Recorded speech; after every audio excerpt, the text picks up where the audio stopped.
young people are just capable of so much more than what they're enabled to do or even know that they can do. And I really wanted to create a learning environment that empowered them to show what they could do and to do amazing things. If we can get done, as many homeschoolers know, your traditional quote unquote academic work in an hour to 2 hours a day, what could we take advantage of with that other time? You know, I've always enjoyed showing people and broadening their perspectives on things, whether that be through travel or other ways.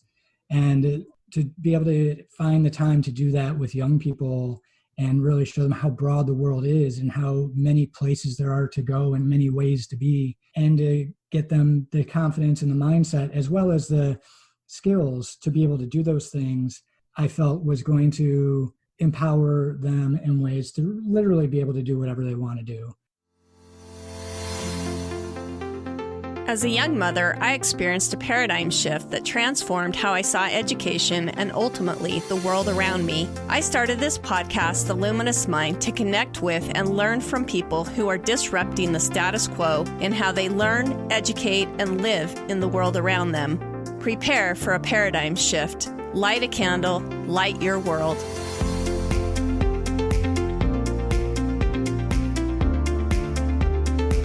Benjamin Franklin said, "Instead of cursing the darkness, light a candle." You're listening to The Luminous Mind with your host, Rebecca Bowman. Today's Firestarter is Rob Hughey. Rob has 20 plus years of experience opening and growing educational centers. He has run everything from test preparation centers to groups of regionally accredited colleges. After a 6-month adventure of homeschooling his family in Central America, he was convinced there was a better way to prepare children for their futures. Rob and his wife, Christine, are the proud parents of 4 kids. Welcome, Rob. Thanks for having me, Rebecca. I'm so excited to have you as part of our podcast because we have so many, before we were even starting, we were just chatting about a numerous amount of topics with travel and, our whole feelings on self-directed learning and all of that kind of stuff. But before we get into about all those topics that we love, why don't you briefly tell our audience a little bit about yourself? Yeah, so I spent 25 years in education now. Well, I guess that starts to make me sound old. Mostly in professional education and then in higher education, and using really technology and cognitive science and outcomes-based pieces to really disrupt what was going on. And so rebuilding different industries, bringing in lots of very powerful education tools, making education very efficient, and focusing on where people wanted to go in their lives. So even when I was in higher ed, it was about taking mostly first-generation college students and getting the skills and mindset to get on that next level where they wanted to be and take their lives. So it was always about what can I do as quickly as possible and efficiently as possible, make other people's lives better. And that was a big calling in my life to be able to do that. And so that's what I focused my life on, is that. Ended up 6 years ago, deciding to jump into the K-12 space. I have 4 kids of my own. And I had stayed away from it because I felt it was too broken to fix from the inside out. We ended up going on a trip down to Central America and did 6 months down there and was homeschooling. And, we were doing very much the school at home model, right? Where it's like, we're just going to mimic exactly what was done. And so, for 2 hours every morning, we drill and kill and pound it into them. And they're all like, no. And then we'd go out in the afternoons. And, my daughter, who I think she was 6 at the time, she was memorizing the field guide to birds. And, that's cool. And learning Spanish and surfing and doing all kinds of great things. The depth of interest that they had when they were studying stuff that they were interested in and that they wanted to know about was so much greater than the math stuff or the cool project idea I'd come up with, hey, we're going to go see some volcanoes. Let's do a whole thing on volcanoes. And they're like, oh, Dad, the volcano's really cool. This is awesome. I'm like, yeah, now draw it and do this. And it became very much like, it was just too much, right? And kind of meeting them where they are, taking them where they want to go, help them find their passions, and give them the tools to learn were things that all became very instilled in me at that time. And then we came back to the States, and they started back in our local school, and I was working on a college alternative program. where it was very much about how efficiently can we get people from high school graduate to the workforce in a way that meets everybody's needs. College, the value proposition is broken for a lot of people. So I put a lot of work into that, learned a lot about self-directed learning, different models there, and came up with what I thought was a pretty amazing program. This was when MOOCs were coming online, MIT and Harvard were putting their courses up online for free. So lots of content out there to be able to go after. So I started talking to high school juniors and seniors, and most of them didn't know what they were interested in. If they did, they didn't have the real world skills or in many cases academic skills to be able to get there, which kind of rendered my whole concept moot. And so that was a little disheartening. At the same time, I saw my kids going back to school. When they came back, just that 6 months away, they were so much more mature than their peer group. It was amazing. And to kind of see that slowly fade away as they kind of reintegrated into the traditional school model. And it was a time when I also was helping out at the school. And, you go in there and they have these grand halls that were built in, 120 years ago, and beautiful buildings, and everyone has to hold the handrail going up the side, and they get yelled at if they wander off the handrail. It was like, okay, we got to do something about this. And so that's when I decided to start what is now Greenfields Academy. That's awesome. So, we've been doing that for 6 years now, and it's, lots of learning happening and a lot of fun. It's been a pretty amazing run. That's great. So, you're talking about higher ed, and you would always ask the question, what can I do to make people's lives better in that realm and helping them achieve their goals? Did you ever see like a disconnect sometimes? Like when we're talking about little kids, we're not really talking about how to help, achieve their goals, but somehow, between high school and college, where we're still telling them to hold the handrail or to ask for permission to go to the bathroom, all of a sudden it switches and we expect kids to, just like you said, know what they want to do in their life. I mean, did you ever see that disconnect like earlier on before the travel or? Oh yeah, definitely the travel and the kind of getting into it. I think one of the most powerful questions that we don't ask children very often, or at least traditional models don't, is like, what do you want to learn about? And when you think about it, that's like such a crazy piece. But I do think college is in that same piece where most people aren't going to college to get anything other than the check mark of the degree. So when they go apply for a job, they meet the requirement.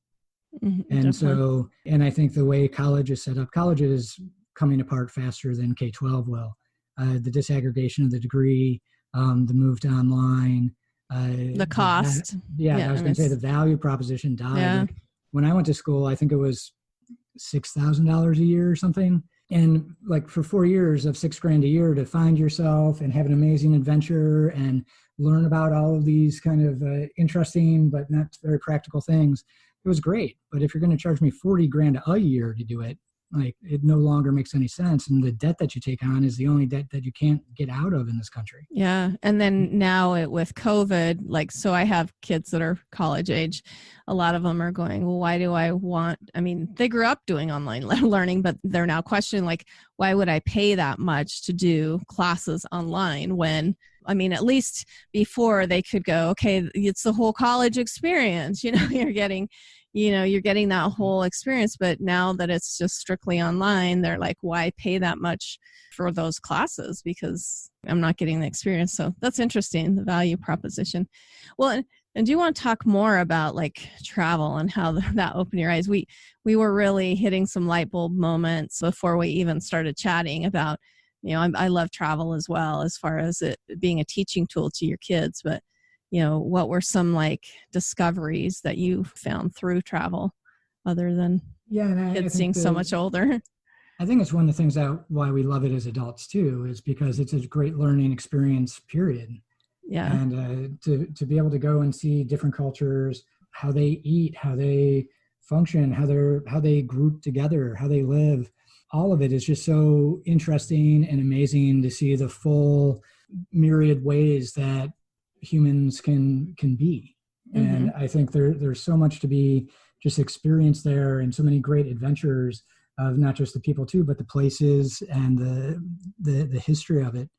And then as growing as a human from travel is that sense of, when you live in your little comfortable bubble and, say you never left the city that you grew up in, it's very hard to have empathy for other people because you haven't experienced their trials, their tribulations, whether that's an immigrant who, I'm not an immigrant, but, I can much more appreciate going to a country where you don't know anyone and trying to make a run of it to make it better for your family when you've traveled somewhere else and you struggled to be able to buy groceries or get to the store. One time I was in Thailand and ended up on a bus because I thought that would be fun.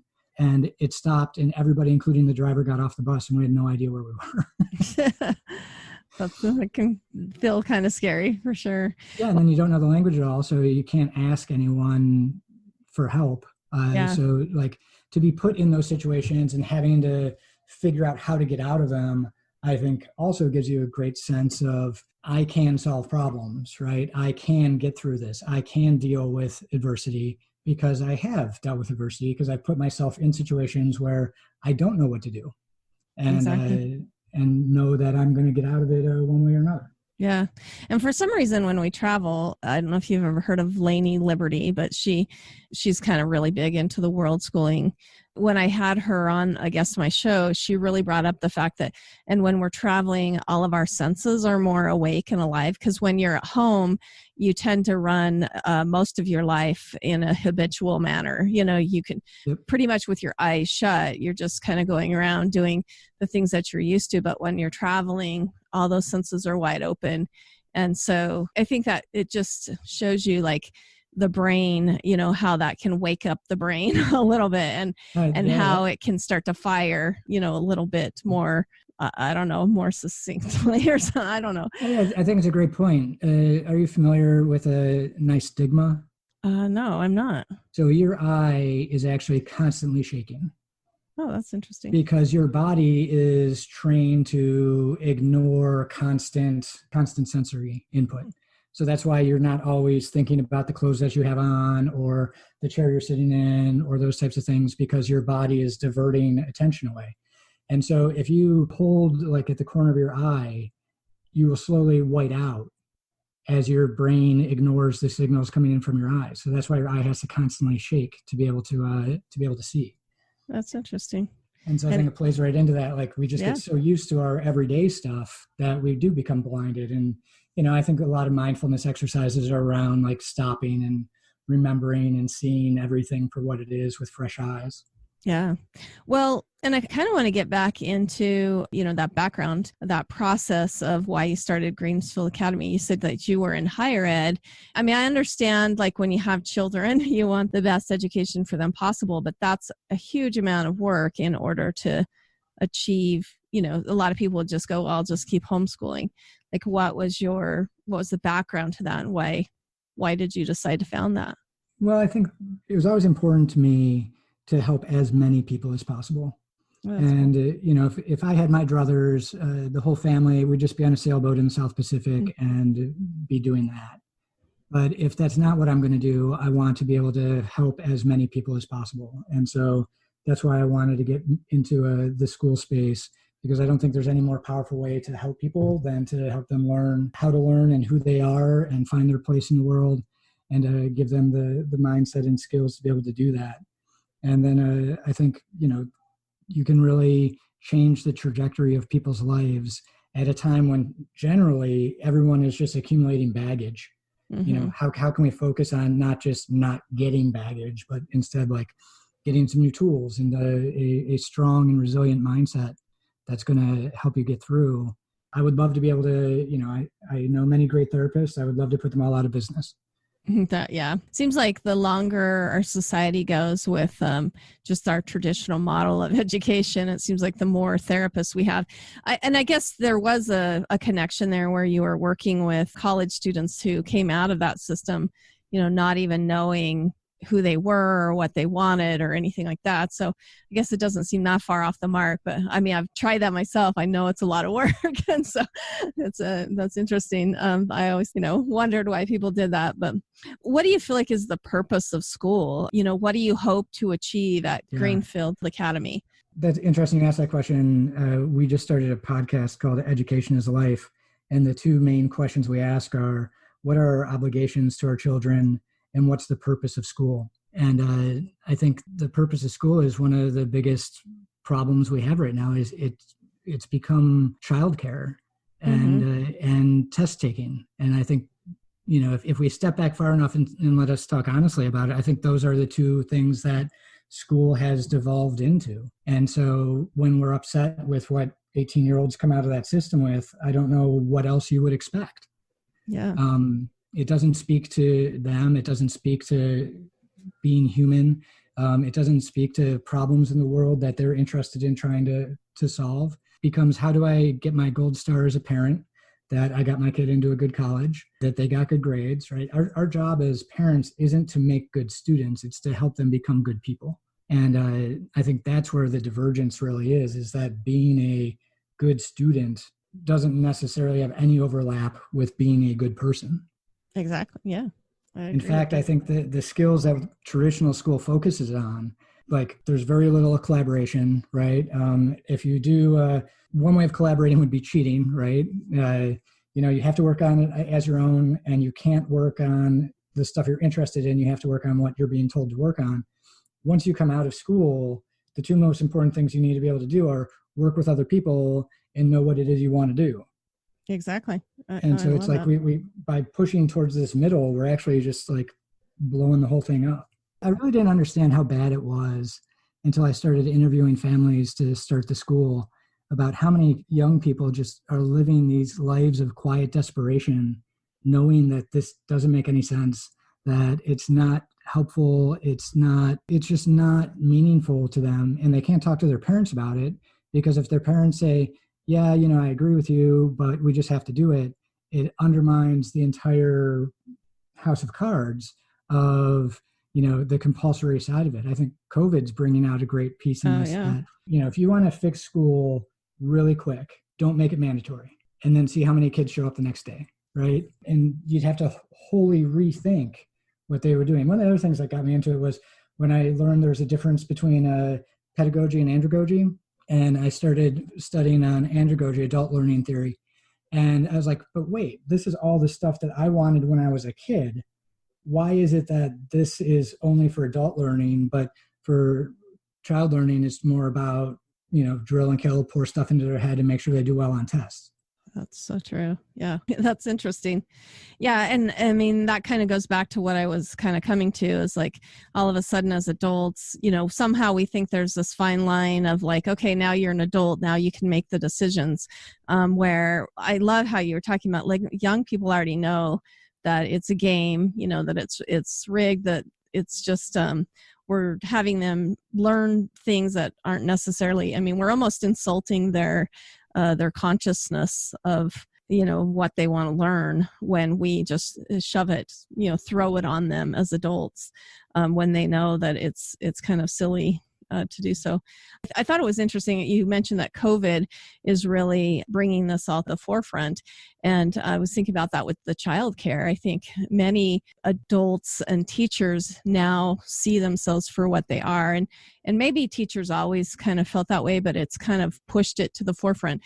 Sweden didn't shut down their schools because, what do they do with the kids, basically? So well, they actually did shut down their schools. Okay. But they only shut down their high schools and I think maybe their middle schools. Yeah, that's right. Anybody older than 16 didn't have to go. Was that right? Yeah, so it's the same type of childcare thing, right? Mm-hmm. Yeah. I just thought that was interesting. And many teachers, I've seen Twitter posts that teachers are really upset. Like that's what they're talking about. Like, let's send everybody back to school because what do we do with childcare?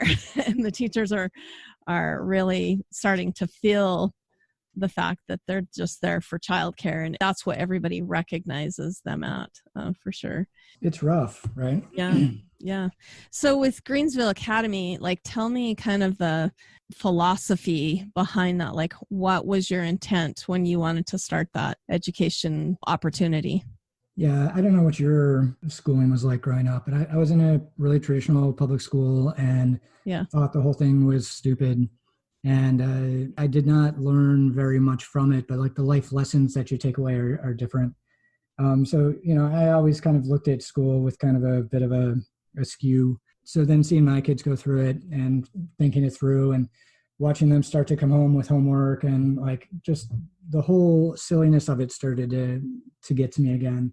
And I just knew, especially from the experience in Central America and coming across some homeschooling families, that young people are just capable of so much more than what it's not even asked of, what they're enabled to do or even know that they can do. And I really wanted to create a learning environment that empowered them to show what they could do and to do amazing things. And they can learn so much faster than what the traditional piece is. I started getting into a good amount of research and trying to find out who has looked at efficacy of learning for kind of that K-8, K-12 mind grouping. And there's very little work done on it. And I think it goes back to the daycare thing, because no one knows what to do with a high school graduate who's 12. If we can get done, as many homeschoolers know, your traditional quote unquote academic work in an hour to 2 hours a day, what could we take advantage of with that other time? You know, I've always enjoyed showing people and broadening their perspectives on things, whether that be through travel or other ways. And to be able to find the time to do that with young people and really show them how broad the world is and how many places there are to go and many ways to be, and to get them the confidence and the mindset as well as the skills to be able to do those things, I felt was going to empower them in ways to literally be able to do whatever they want to do and learn whatever they want to learn and solve whatever they want to solve. And so I really wanted to create an environment that was fun, that was very empowering, that enabled young people to do amazing things. That's great. So I'm trying to understand how the model works. So you talked about how, basically 2 to 3 hours of, we can get a lot of our required educational pursuits done in that time. So what do we do with the extra time? Do you do that kind of model where like 2 to 3 hours is spent on kind of those basics of education, and then you open it up to like, okay, now how do you want to spend your time? It's a little more complex than how I'm going to state it, but in the name of time, about 2 hours every morning, the Griffins sit down and they'll write out what their goals for the next 2 hours are. They're working towards mastery level badges in reading, writing, math, as well as some community-based stuff and some personal discovery things. Oh, that's cool. But they get to, for the most part, get to choose what they're going to work on when. And they have little groups that they set goals in, and then they come back together after those 2 hours and review how everybody did on them. And what we're really working on is goal setting, prioritization, accountability, fighting through problems, asking for help. Those are the skills that we're really working on developing under the guise of, third grade math. And then in the afternoons, we work on usually group-based projects. Sometimes they're individual projects, but that can be producing a play. Every year they start their own businesses. We just did one with middle school age kids where they were role-playing different government styles. So they got to be like really creative in how they were running their countries, but they had to do them under like a theocracy, a democracy, a communism country. And then they had to create press releases. So lots of interdisciplinary stuff around solving different problems. And so I'm not sure if you're familiar with Dr. Roger Shank's work, but a lot of building the underlying cognitive abilities that you're going to need for the rest of your life rather than focusing on content. Do you want to tell us more about kind of the crux of it, of his work, of Dr. Robert? I'll let the listeners go and get after some of his own stuff. He is a very interesting, very intellectually gifted and bombastic disruptor. You should see if you can get him on the show. He was trying to like blow up Yale from the inside out, basically. He's in there saying about how horrible college is while he's working there, and how it goes against everything. And then he went and started a department at Northwestern. So he's done some really interesting work that has not found its way into many schoolhouses, but has found its way into more professional education. That's interesting. I find it interesting, too, that colleges and universities are a little more open to the ideas of making changes, maybe, whereas many of our traditional public education facilities necessarily aren't. Does that speak to the fact that even though many of our public universities still get government funding. They're a little more free-formed, whereas basically, because one's funded with tax dollars and the other is paid for by the individual, do you feel like that the one that's paid for by the individual, obviously, they're more consumer-driven about who's using their school? Does that make sense? Like you care about what the parents and children think. Yeah, because they can leave.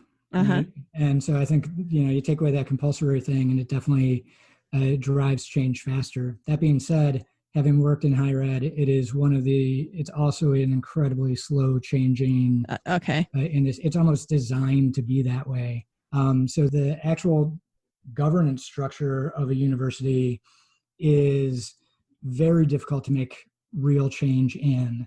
And so it is harder that way. And I think that's one of the reasons why a lot of what's happened in higher ed over the last, 20 years is really about having nicer facilities and rec rooms and all that type of stuff, because that speaks to what the students are looking for in terms of quality of life. But the actual academic stuff has not changed very much at all. Yeah. I mean, we were just kind of talking about that, the difference between going to school online and the students paying a huge amount versus now when you can visit the campus, you have the life that you want, but now they're not getting that. They don't want to pay $40,000 because there's really no point to that. That's interesting. Just one more piece on that. A lot of the move to online education by traditional schools has been maintaining that same price point because it would undermine the classroom business.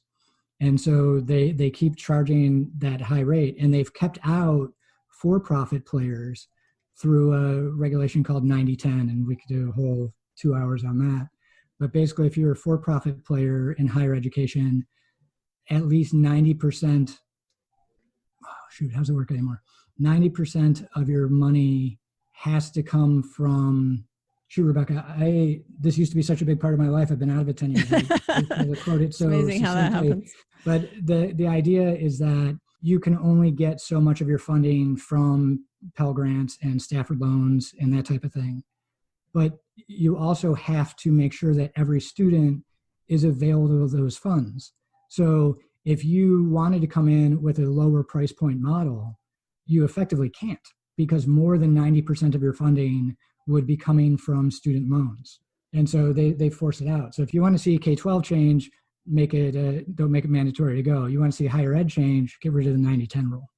That is interesting. And I wanted to touch a little bit more about that compulsion in education. Now, Greenfields Academy is a private school, right? Yeah, so there's no compulsion there.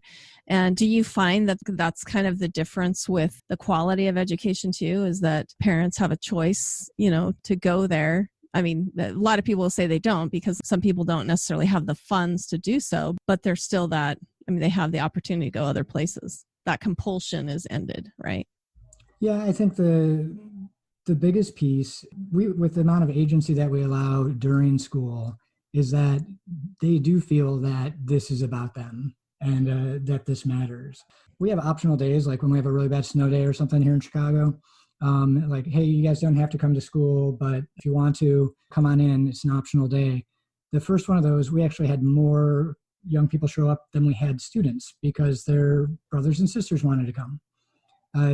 We had, I think it was That's interesting. In the first year, I was in the back and they were doing an opening circle and they started booing. And I was like, what in the heck is going on? And it turns out they were just running through the schedule of the day and they got to, and at 3:15, that's dismissal, and they started booing. Oh, that's interesting. And they're like, my old school, that was the best part of the day and that's the worst part here. And then they negotiated with us to be able to, they wanted to do a sleepover. And so, for a couple of reasons we couldn't. I don't know if this is common in Colorado, so we did a sleep under. So everyone gets their pajamas and everything else. But so they opted to be at school from 8 a.m. until 10 o'clock at night. Wow. So I think, if you build an environment that people knows for them, they can feel that and they want to be there. I think it's the same thing like a job, right? Yeah. And jobs aren't compulsory. I mean, you need one to be able to pay your bills often. But if your job was like what most traditional school kids' day is, you would quit. Oh, definitely. Yeah. And they can't quit. In fact, they can not only quit, they don't get paid, and they have to do additional work at home because their boss told them to. Exactly. Well, and then on top of it, the environment may not be a healthy environment, basically, because of the bullying or the social alignments that go on in schools and stuff like that. And so that's one thing that I find interesting is that most parents like, well, the bully situation toughens the child up. But if as an adult, you were in that same situation where, you were being sexually harassed or even being harassed in general by your coworkers, you could have legal recourse where young people, we just kind of expect them to just deal with it type of thing. The whole, I can't remember Peter Gray or who it was. I love him. The whole idea of they have to get through it and it'll just make them stronger. It's just not true. Yeah. It doesn't make you stronger. It makes you a victim. Yeah. And not like a victim mindset victim, like a victim. Yeah. And it's not healthy for the bully either, because when they get out into the workforce, that behavior, it may serve them in school, but in the workforce, they will end up in some kind of trouble because they can't treat people like that. Does that make sense? We spend a lot of time on social emotional learning, and we don't have teachers in the formal sense, right? We call them guides. We have very little direct instruction that happens, especially as you move up through the program. And by taking the adult out of the center of the room, the amount of opportunities for student-to-student interaction go up exponentially. And with that comes a lot more conflict, which is fantastic, because instead of it happening out on the schoolyard where no one's there to be able to coach people through it and help them understand it and get the learning out of it, it's happening with caring adults around who can walk them through, this is how we talk to somebody who has hurt our feelings. This is how we approach someone who is doing bullying behavior. This is how we can hold our friend accountable and still be friends. Love so that. we work on all those things during the day. It sounds like your students will end up being people who can tolerate other people's opinions without being, triggered, is the word or something. No, so. Yeah, we have them tackle some pretty complex issues at pretty young ages just to see how, things aren't super clear. There are two sides to things. And I think another one of the bad lessons we learn out of school is there is one right answer. And there's not in life. There's lots of different ways to get to different answers. And building those thought patterns and that ability to think is a big part. That's amazing.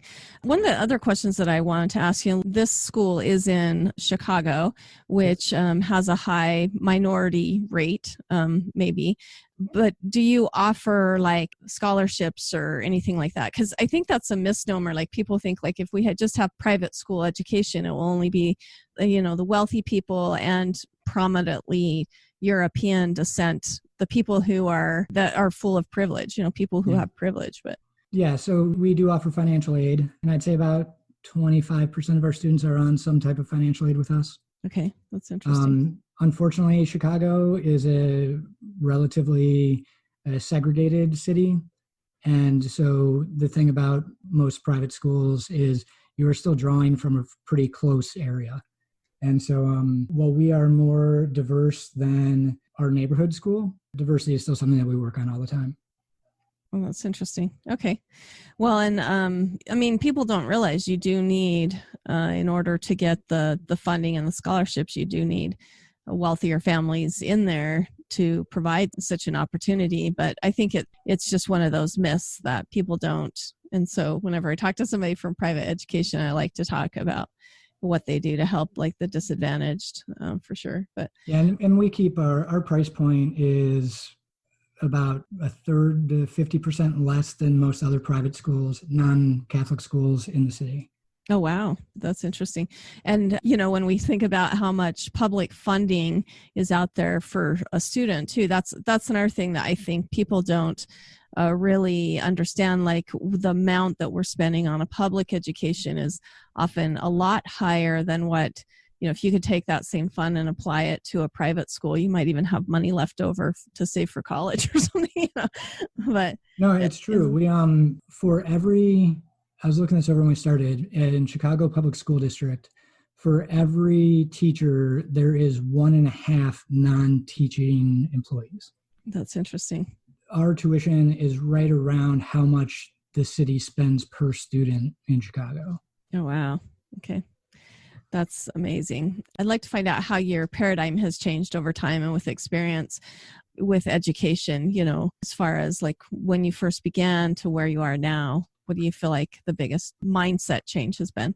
The biggest unexpected benefit I had was the model really required a multi-age groupings.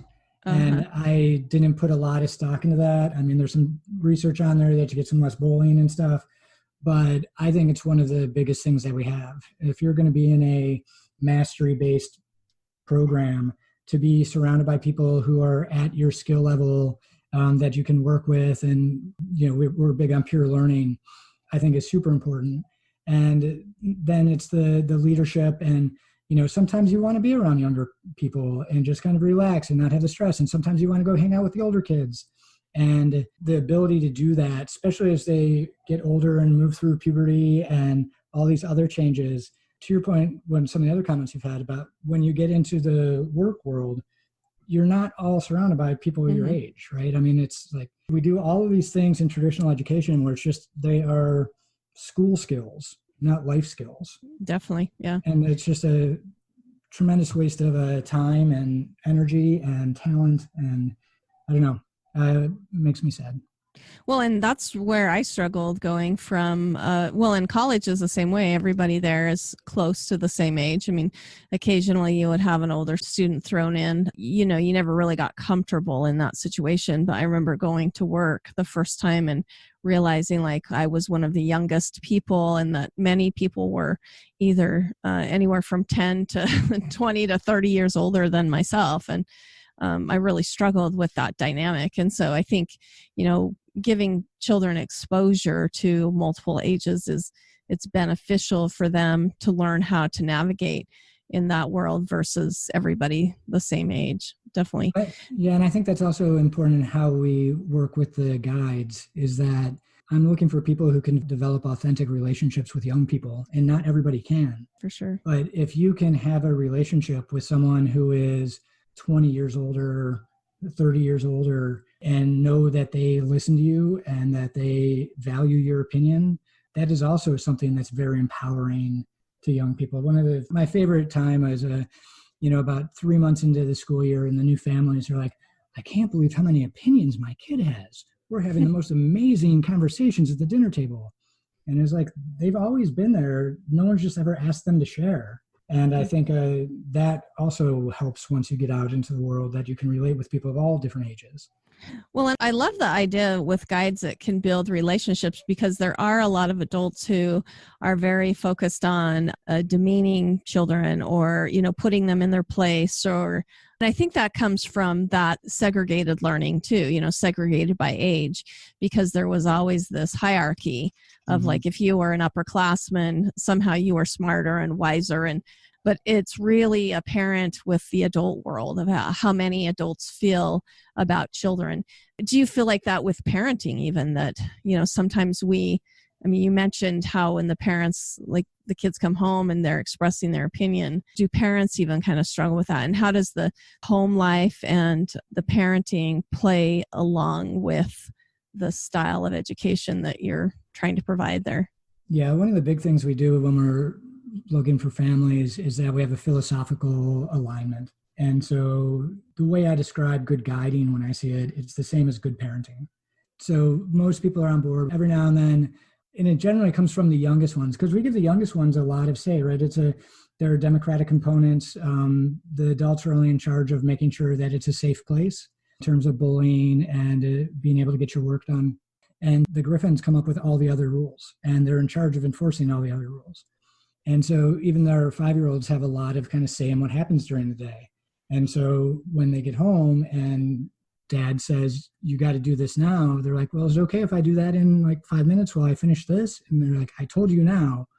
And so some of it is like resetting, because I think especially in this kind of culture of busyness that has come up in this country, everyone's just kind of at their wit's end all the time. And so to open up your space for a kid who, like, you really just need them to put their shoes away or whatever it is, right? And you don't have the time or energy to answer all of their whys. But I think that's getting there is important. And so when we do parent meetings, one of the things we work on are role-playing different things that happen at home. We really focus on developing parenting skills. I love that. And sharing with them like how we handle things during the day, that we are in a line. This one little girl, she was 5, went on spring break and came back, and mom called me up and was like, I got to tell you, we were on break, and she was setting her goal every day of what she wanted to get done during that day. And then she'd do it and she'd be all happy. And one day she was upset because she didn't hit her goal for that day.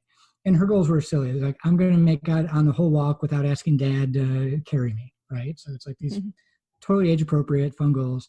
And she was upset with herself because I can't remember what the goal was that she didn't hit. And one of her older sisters was like, ha, ha, ha, ha, ha. And mom turned to her and said, it's better to set a goal and not hit it than to have never set a goal at all. Yeah, that's cool. And, from age 5, like building those types of pieces where it's like, hey, if you live a deliberate life, you can live a grand adventure. And I think, that's what my hope is for all of the people. Well, that's my goal for society, right? Is that we all can be on these grand adventures, or what we often call hero's journeys, and be able to really enjoy life and the mysteries of it and the complexities and each other. And I think we're not at a spot in our culture right now where that happens on large scale. And I think a lot of that can fall back to life they experience from K to 18 or K to 21. It makes it hard. Yeah. Well, I love the idea that you actually help with those parenting roles and developing those parenting styles, because I actually think that we've lost the ability to parent because, so much of it was turned over to our government schools at the time. And so much of our parenting has had to enforce and back up what the school says. So it's become very authoritarian, like we were saying, like if your kid argues with you, that's considered that's bad manners, you don't argue with an adult, and it was kind of backing that up. So I think that's amazing. Do you have any more to say about that parenting dynamic and what you try to do with developing those skills? I think everybody wants to be a good parent, right? And sometimes when we're being our better selves, we're really focused on it. But no one had to get a parenting license before they had kids. Yeah, right? That's definitely. The only experience they had was with their own parents. And maybe that was great. Maybe it was horrible. Maybe it was in the middle. They don't really even know because it's the only experience they had. And so I think we have different levels of interest in our community about wanting to participate in some of those things. But we also have parent badges that the family can work on together.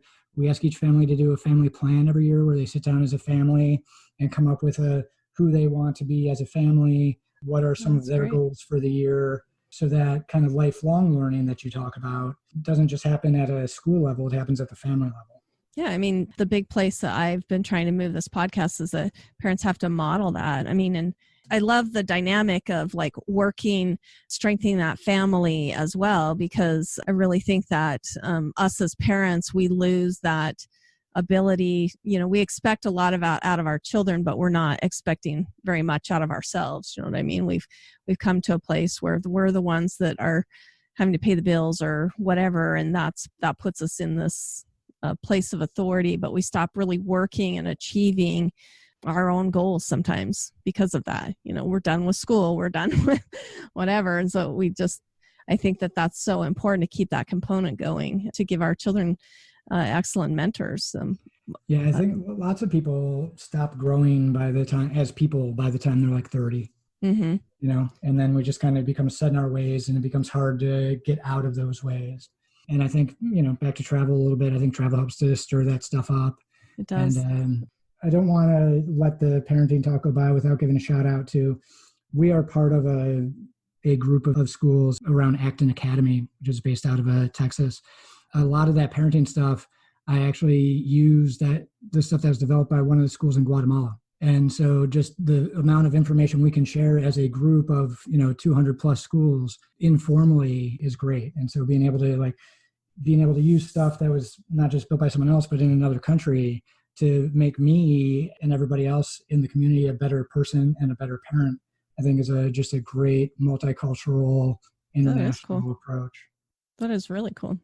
Are there any other messages that you want to tell us about your school, the education that they get there, or parenting? And we've kind of touched on so many, but I want to be sure that we hit all the points that you want to talk about. Yeah, I would just say that, when you start a school, actually it's no different than parenting, right? There is no immediate feedback loop of, hey, you won, you did a good job, right? You have to wait like 30, 50 years for the payoff to see if it happens.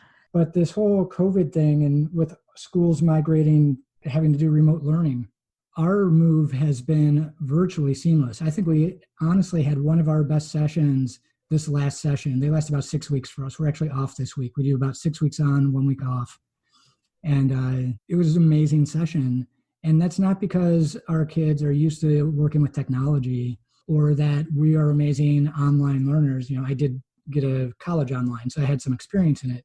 But I think it's a lot more about the mindset that the Griffins have been building up over the years of we roll with the punches, we handle change well, we know what needs to get done. We're already doing self-directed learning when it comes to setting our goals and that type of stuff. And so we just go and get it done. It's been super, super easy for us. I mean, I really miss seeing all the families. In fact, they did a caravan drive-by yesterday, which was like super cute. And made signs and waved, and we got to talk appropriately social distanced way. But it's built a really strong community, and the skills that kids need, and to be able to see the payoff without having to wait for 20 years, that they can handle this has just been great. That's great. Well, in Griffins, you keep using that word. Is that your word for like the students, or? Yeah, we have some language that we work with, and I've even been struggling talking with you today of like not having to give out like a big jargon dictionary.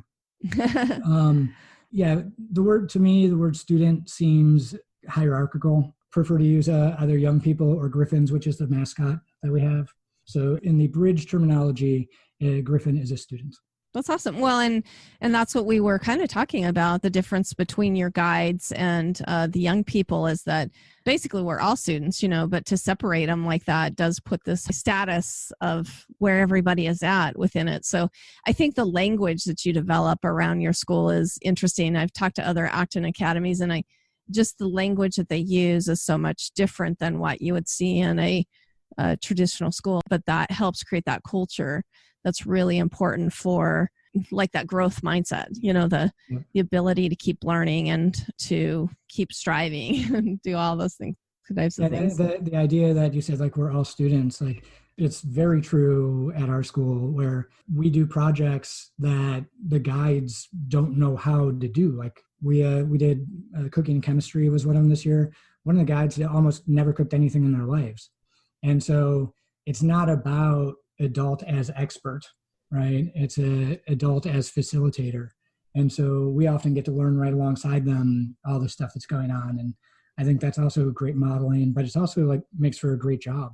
Yeah, because it takes maybe some of the pressure off, I would think. I mean, as an adult, that's what I'm even struggling with, that, like being able to do summer camps and feeling like I can teach these kids this thing when I don't even know how to do it myself. I don't know. I think that it creates it's just low pressure, I guess. I like that idea for everybody involved, that we can work through this together and learn it together.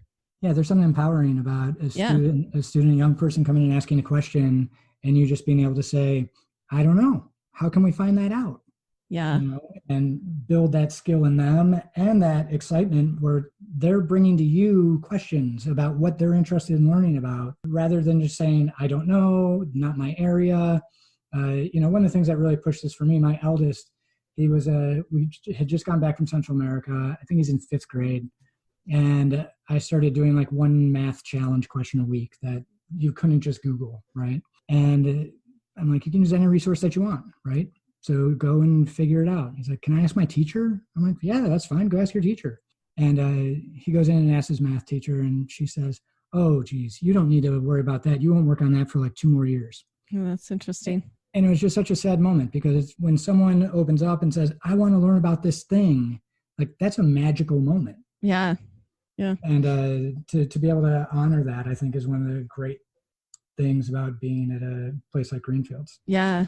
Well, I've had that situation happen with my kids at the library. You know, they want to learn about a topic that's maybe above where they're supposed to, their skill set has been, and they've been steered by the librarian back to their level.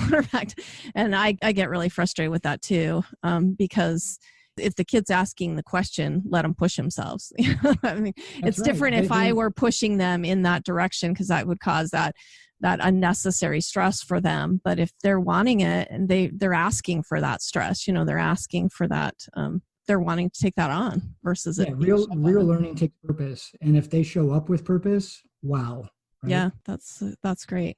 Well, and we've talked a lot about collaboration. Do you want to talk about how maybe Acton schools, there's the collaboration with educators working together? I guess I see like these types of schools being much more collaborative than what you would see in, even though they're private schools who are supposed to be businesses and somewhat, money driven. There's just more collaboration. Do you feel? I mean, you've been in the education realm, but. Well, a traditional teacher has very few chances to collaborate, right? They're in a classroom by themselves with 35 students, and that's kind of the way it goes. Even just within our school, every day after school, we get together, we have a debrief for the day, we share tips and tricks, how's Johnny doing on this or whatever's going on, and get advice from each other on how to do it. And then being able to tap into like the broader network. The network isn't that old. We were one of the first schools on, and that was only 6 years ago. And so to have seen it grow, and, Jeff and Laura, who started it, are very much against building up a big hierarchy. And so it's about letting the community kind of start to define what it needs. And the COVID thing really started driving a lot of that. We've had online forums and that type of stuff in the past, and people ask questions, and we all get together once a year in Texas and do a lot of sharing. But how are we going to move online? What's it going to look like? How do we work with families on it? We all started to self-organize Zoom calls and do these things with people from around the world, all working through the same stuff. So everybody certainly feels like they're part of a bigger movement, and they have a bigger purpose than just being teachers or than just running a school. That we do believe there's a better way, and we believe like the power in this model is so important that we want it not just for our own kids, but for kids everywhere. That's awesome. And I love the international components. Like you keep mentioning Guatemala or schools in Honduras or things like that, that there's that international component, because, we've already discussed how important that is with travel and building that empathy and giving you a better sense of your place in the world, maybe. Yeah, we even had the Spanish club ended up doing a trip down to Guatemala and stopped in and saw the school down there. That's so great. Well, what do you think? You've talked a little bit about the hero's journey, creating those grand adventures. What's some of the things that you teach or encourage? Maybe that we want to get rid of maybe the word teach, but maybe encourage other people to have more meaningful or places that lead them to that life's mission. What's some advice you might give to people about that? I think the biggest piece is you need to back off of the scheduling some. When I look at so many young people's lives, they wake up at 6 to get to school. At least in Chicago, you could commute 45 minutes to an hour to get to your high school. Then you're there all day, and then you're wanting to get into a good college, so you've got some type of after-school program going on, whether that's a sport or drama or something else. You come home, you have dinner, then you have another 3 hours of homework, and then rinse, repeat. Mm-hmm. And there is no room in there for self-exploration. There is no room to find the things that you're exploring. It's just the beginning, right? Then finding the time to go after something you really like. And we don't assign any homework.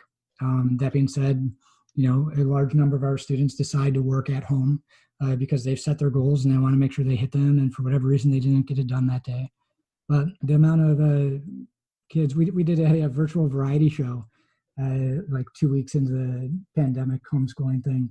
And just all the stuff that people are working on is amazing. And it allows that freedom of time to go and do things, and that freedom. And I'm really interested to hear how many families right now are seeing their kids interested, what they're actually interested in when they're home all the time. And like my daughter, her schoolwork, we haven't launched a high school program yet. We're doing that next year. And so my two oldest are in high school now. And she's doing an hour and a half of work a day. Wow. And that's it. Right. And so if I didn't know as much as I do about how education works, I would really be wondering, like, what do they do at school all the time? Like, this is crazy. Yeah.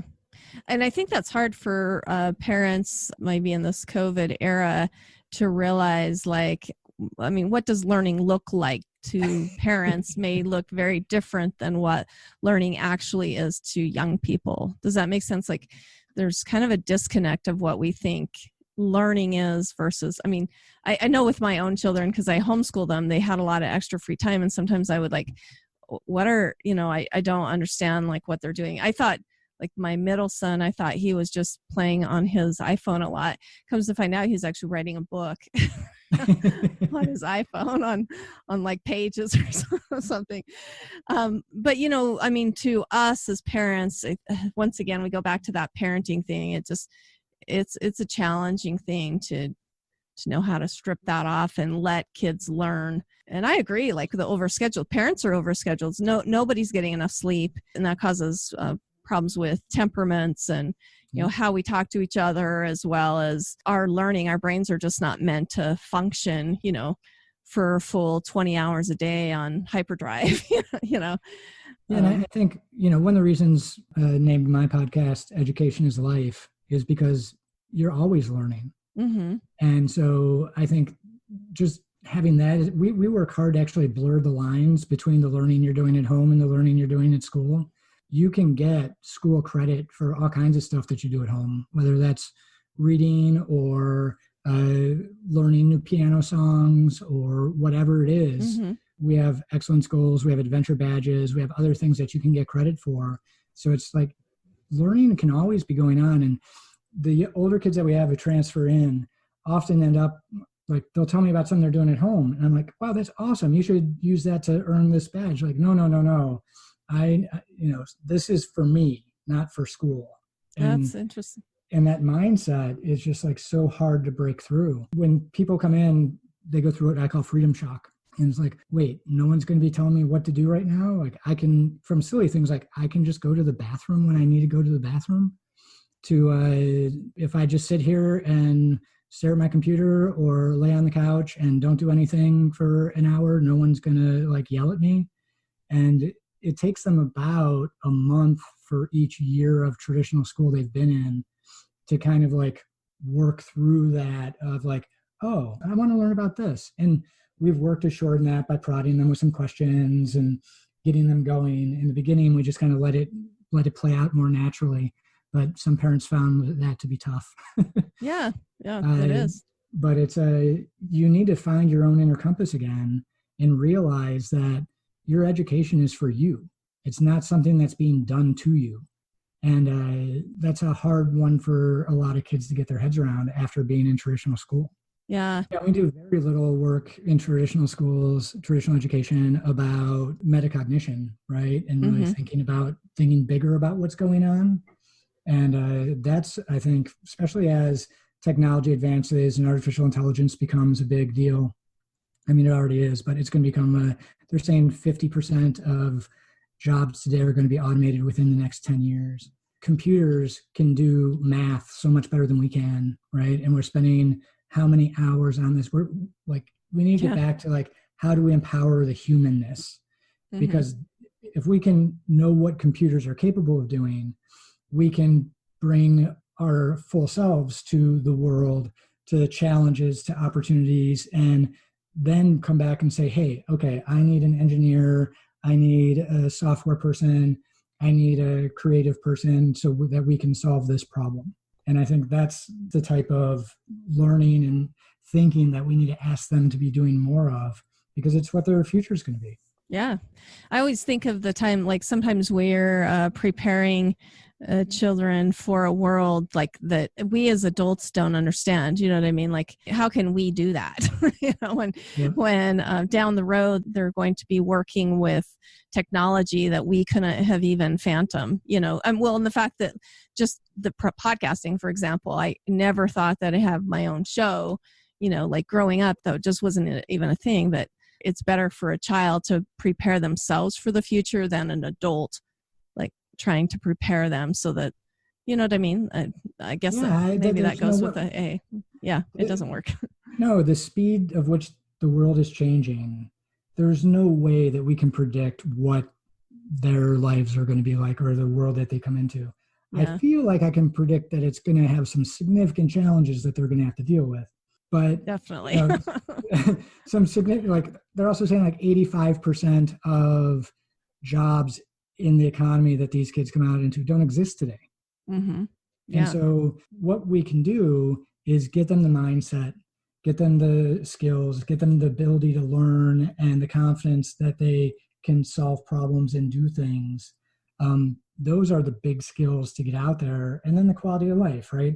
I don't want schooling or growing up or education to just be about, oh, look, I learned my 3 R's and some history stuff and some science stuff. I got set up to have a happy and fulfilling life that I am confident in myself and what I do and where I'm going.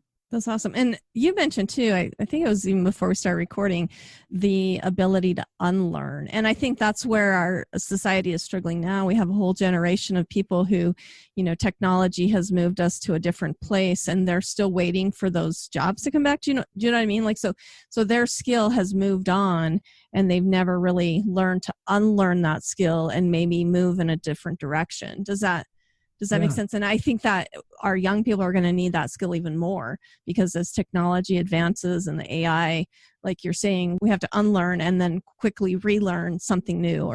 I think the whole idea of a traditional career is just gone, for better or for worse, right? However you feel about that. And if you are, millennials right now, I believe they're changing jobs about on average every 2 to 2.5 years. And with new technologies, like you just have to well, this is how we used to do it. Yeah, and right? Exactly. That's just not the way it's happening anymore. And so holding on to things that aren't going to come back. And I feel like, not to get political, but I think that's one of the biggest challenges I see in the broader world of politics is no one is looking beyond next week. Exactly. And there is no serious planning going on. I think Andrew Yang was the only candidate I've seen recently who's actually talking about what the future is going to look like and what we need to do about it. That's where we need to be pushing hard. Yeah. Well, and that's where that hierarchy thing that we were talking about is really, it's regressing our society because we have a lot of older people who are trying to get back to what we were, but society has moved on and it's time for us to, we really should be. I mean, Andrew Yang is one of those younger politicians and I'm not endorsing one way or the other or whatever, but you see his mindset's different than maybe some of our older politicians that have okay, this is status quo and I've earned this, but they're still thinking in a very old way that's disappeared. It's gone. So. Yeah, it's all become about campaigning anymore. No one wants to govern. Let's talk about a habit that you feel like in your personal life that helps create a better learning for that individual or for even for yourself. I think it's just an openness to new things and, defaulting the best you can to yes, being your approach to life. Then I think it opens up a lot more doors. I think a lot of people, hey, have you tried this? Do you want to do that? And it's easy to come up with 1,000 reasons to say no. Yeah. But try to find that reason to say yes. And if you can get that mindset, I think that feeds learning forever. Exactly. Well, in times that I've said yes, I always learn, even though I may be a little bit scared or whatever, I always learn new skills, which help me to improve. But if we're saying no, or I don't know how to do that, a lot of times we miss out on opportunity to be able to maybe learn something different and new. Yeah, and I think the more that you learn, the more it informs your worldview. The broader outlook you have on things, the better you're going to be at identifying solutions to different problems that come up, whether it's in your life or in your community or whatever. That's great. So what kind of long-term goals do you feel like, you have for yourself and for the school, and what's the legacy? I mean, how does that tie into the legacy that you hope to leave? Yeah, I don't know. Legacy is a weird one for me because, one of the things about the type of school that we do, even the type of leader that I often am, I like to talk about vision and put it out there and hold it and empower people and give them the tools to go and do it and see for themselves what they're capable of doing. And that brings such satisfaction to me. I like to kind of stay out of the limelight in that. And so being head of school or now doing a podcast feels wildly uncomfortable to me. I love that humility though, because I think that's what makes a good leader. We're missing that too, the humility. But I want the world to be a better place, and I want there to be more happy people in the world. And I think that's just going to take a lot of rework. When we came back from Central America, when we were down there, I saw some of the happiest people I'd ever met, and they don't have anything. We're walking along the street on the dirt on the side of the road, and everyone is smiling and waving, and they work, until it gets too hot, and then they go hang out with their family and friends. And there's almost no marketing around. They did a rodeo, so if you ever get a chance to go to a rodeo in Central America and it doesn't violate your belief systems, or maybe even if it does, you should go. Try something new, right? Have an openness. Right? Isn't that what we're just saying? Yeah.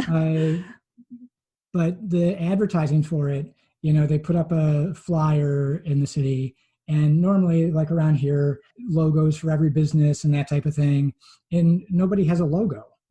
It just has the name of the place on it, right? And then we were in a town on the ocean there called Samara, and as we moved towards the capital, billboards started coming up, $200 jeans again, stiletto heels, and that easiness and happiness just also went away. And I feel like some of those old people who want things to be the way they were, I think there is something to be that.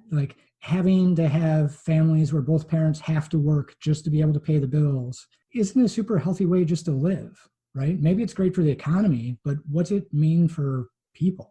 Yeah, for families and for children. And so we see all this GDP growth, right? And all this productivity growth, but we haven't seen any gain from that really, right? So it's you'd imagine we wouldn't have to work as much, but everyone seems to be working more. Yeah. And so I think that some of that yearning for the past is valuable, but it takes some serious rethinking to be able to get there. But so anyway, went on tangent there, come back, and one of my friends calls up and says, "Hey, going to a black tie thing. We'd love to have you at our table. Are you talking nice, or do I need a tux?" And he's like, "You need a tux." I'm like, "I'm not going." And I don't have a tux. I'm not going to rent one. And so that was about raising money for 100 or some relatively small number of Chicago underprivileged schools to be sent to summer camps. And it was we could just not have the event and take all that extra money and send 1,000 kids to camp, right? Yeah. And what I noticed is there's so many well-to-do, quote unquote, people that I know who are just miserable. Everywhere I look, people are just miserable. And, a slight overstatement, but they're certainly not thriving and they're not joyful. And, the study showed about 50 grand a year, the correlation between money and happiness goes away. But I feel it's the only measuring stick that we use as an economy and as a country. And so I'm really interested in looking at the world in different ways through, what are we doing about well-being, and not just from a health standpoint, but just from a whole human joy. How can we increase more joy in people's lives? And if I could find a way to have that be my legacy, and that the school helped people to become more fulfilled in their lives, then I will have been a very successful person. Yeah. Well, I think a lot of Americans were addicted to that stress. That's another place I feel like young people can teach us things, though, because that's one thing when you look at the generations, millennials tend to be more about the experiences. They tend to be more about what am I doing to actually make a difference in the world?